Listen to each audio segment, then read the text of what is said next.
Well, folks, it's time for another AMA with Hearthstone developer Iksar. And in this one, we're going to talk about new card types and expansion teas with an old god, a rotating wild format, the polarization of the meta, a bunch of technical stuff. There's quite a bit of cool things to discuss.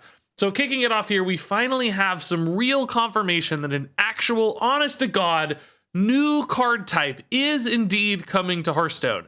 There's been a lot of argument and discussion over whether Colossal counts as a card type.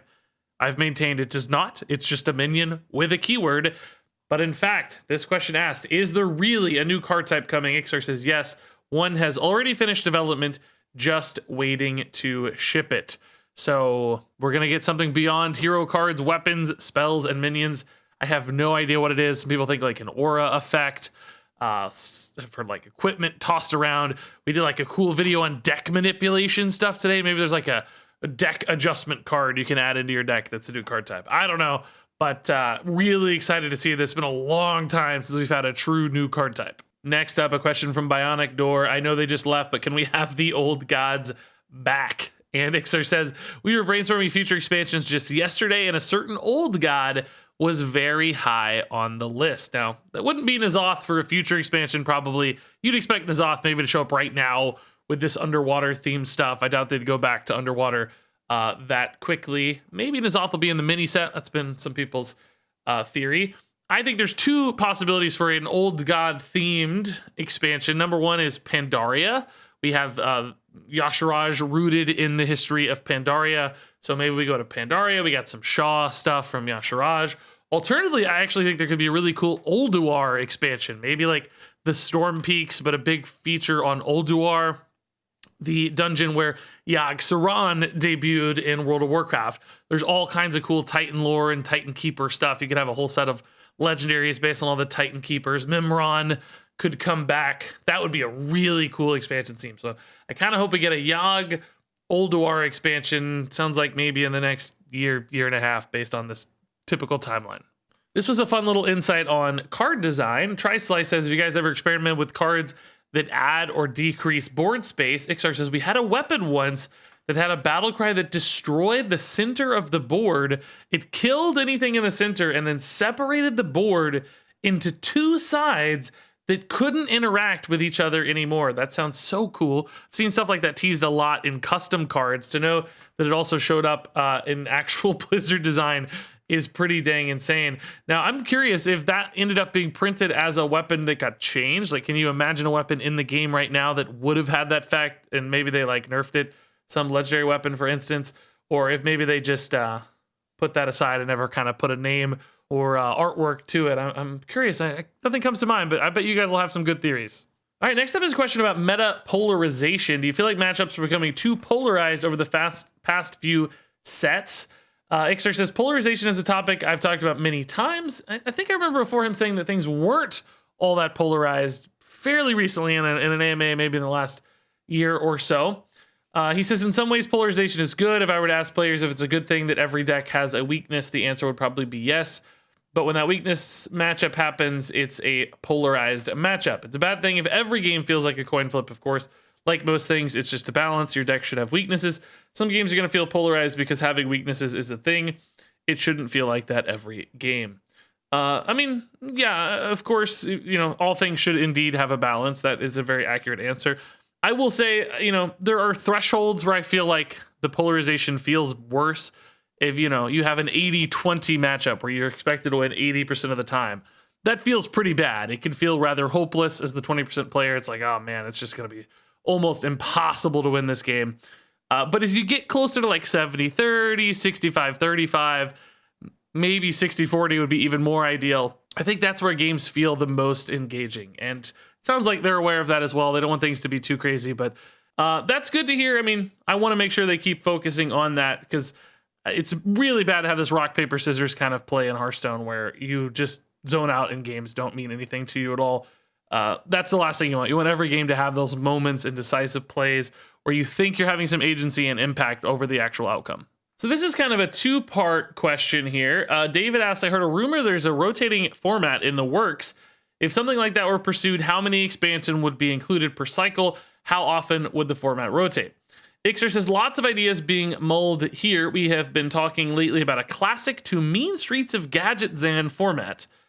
Now, I don't know why exactly mean streets of Gadget Zan. I haven't thought a lot about the breakpoint there, why that would be a significant one in particular. Maybe it's a certain number of sets or certain age threshold, like things older than 3 or 4 years or something. So essentially wild mode, when mean streets of Gadget Zan was out, we might create some new straight to wild cards. Now that's really cool. Cards designed specifically for wild, just for whatever format we make as well. That idea is far from finalized though. Now he goes on to elaborate a little more in another question, because Griffior asks, when are we going to get a new ladder format?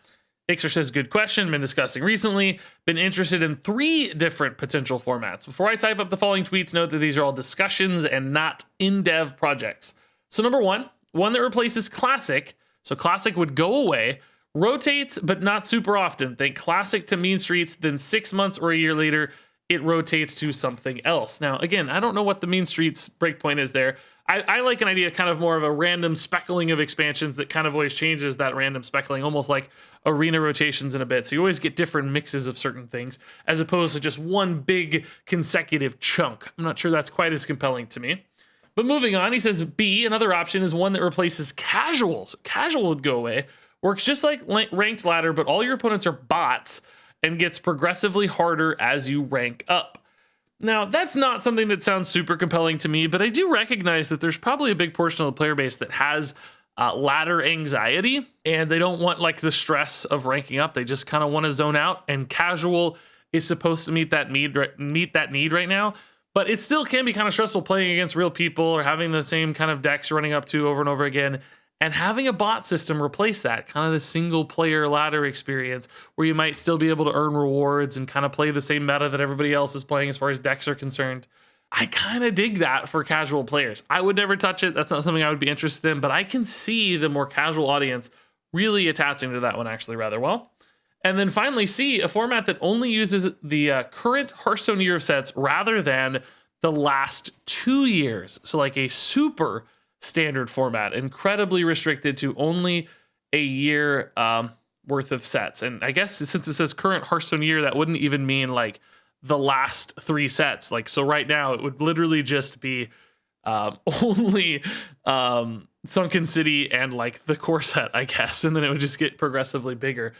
The upside, he says, for that is that 100% of the cards change. Great moment to jump in and a fresh start. That's true because you don't have any of the last 3 expansion baggage. You can just buy this set and you get the core set and you're good to go. You have all the cards you need. Downside, the middle set is only legal for 8 months.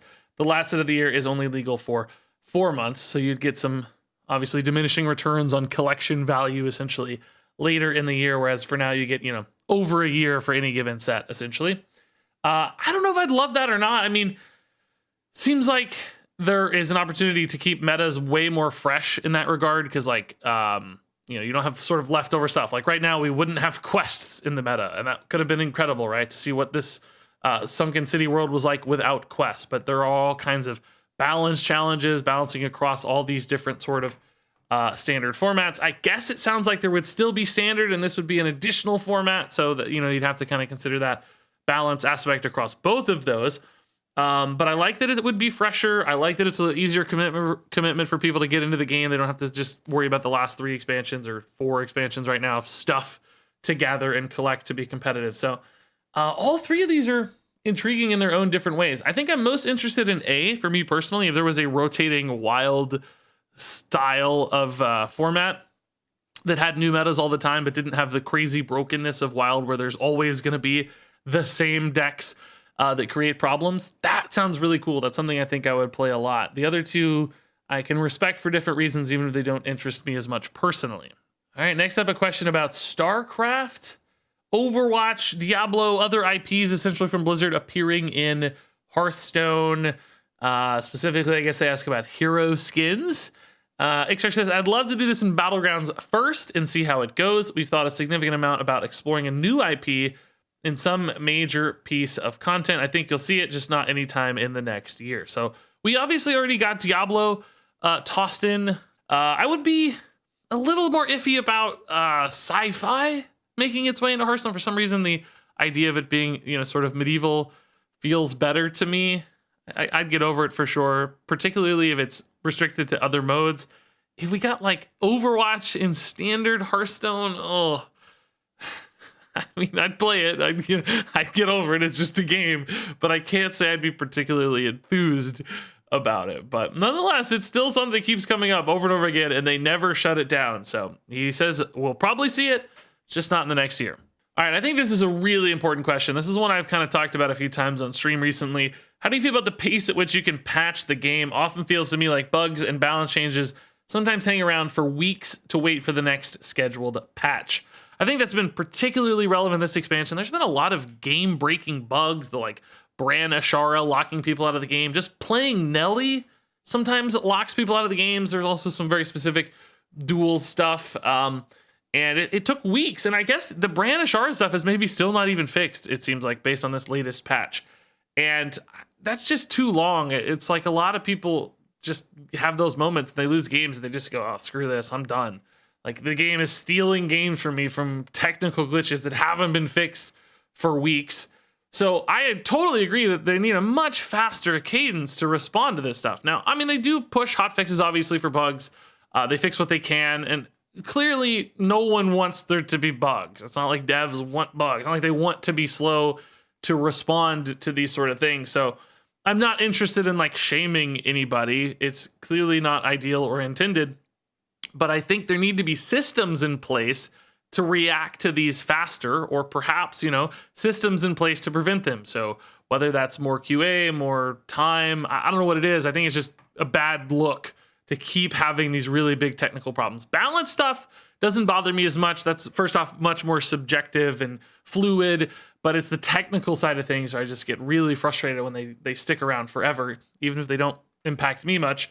But Iksar, anyway, to answer this question, says, very unlikely will client patch more than once a month anytime in the future. Client patches are extremely people intensive. And I get that. Like, they take a lot of planning to organize all the different technical sides of things, all the different software versions and syncing all that up. And just like, it's a billion people working together to get this one thing to come together. And that's a lot of work. It's a lot of overhead, both the technical side, design side, and then on the execution side for the storefronts and stuff as well, delivering those patches. So I totally understand that, but this is the important part, and the part I'm harping on as well. More likely we'll try and develop technologies over time that allow us to fix bugs in data-only patches or server patches that we can't now. That is what I think needs to happen. I understand the big patches can't come all that often, but there have to be systems in place to fix these things more quickly, or perhaps even more commitment to preventing them from happening in the first place, which I know that can be tough with a code base as old as Hearthstone's at this stage. It's just piles and piles of crap on top of itself. So that's what we need to see. I'm glad that's being acknowledged. It sounds like it's going to take too long, but we'll take it, I guess. Speaking of piles and piles of crap, this is an excellent question in the same theme from Cher here. Is the team worried about Hearthstone's storage size? I put a lot of expectations on Mercenaries and got a bit disappointed by the end result, but then I realized that my expectations were too high, simply because you can't increase the file size of the game by 4 or 5 gigabytes and leave it at that. And Iksar says, ugh, storage size. I'm not going to talk solutions because I'm not a tech person, but yes, it's top of mind. We lose players every day because our file size is too big. The solutions are just very, very difficult. And yeah, Hearthstone's a big game and it keeps getting bigger. I don't know if this is where, yeah, here we go. He elaborates. We have way too many unique sound files. We require you to download everything instead of packages of things. The tech solutions for streaming exactly what you want when you need it are apparently and unsurprisingly hard work. So it's audio files, image files. Those aren't too huge in the scheme of things, but they do add up certainly over time. It's an issue, and it's clearly affecting that they're seeing it in the data. So I don't know how they're going to fix this. I don't know how to tackle that, but another problem that I think, the tech backlog of problems here for Hearthstone is just getting bigger, and this is a big part of that. All right, so next up, this is a really good question. It's one I talked about on stream the other day quite a bit. Let's say you balance adjust Drekthar. What's the refund policy for Diamond Drekthar owners? So for context, Drekthar right now is one of the best cards in the game. Absolutely insane win rates when played on turn 3 or 4. He's in multiple really high tier decks. Would normally be the sort of card that is exactly what Blizzard nerfs, because they don't like those really spiky, kind of steamrolly, snowbally, early game dominant cards, which is exactly Drekthar's MO. And it's a problem because people just paid 3,000 gold or $25 for their Diamond Drekthar. So there's this expectation. I spent $25 expecting this card to be good. I know how good it is now. Oh, wait, you changed the card. Now I don't get to play it. Did I waste my $25?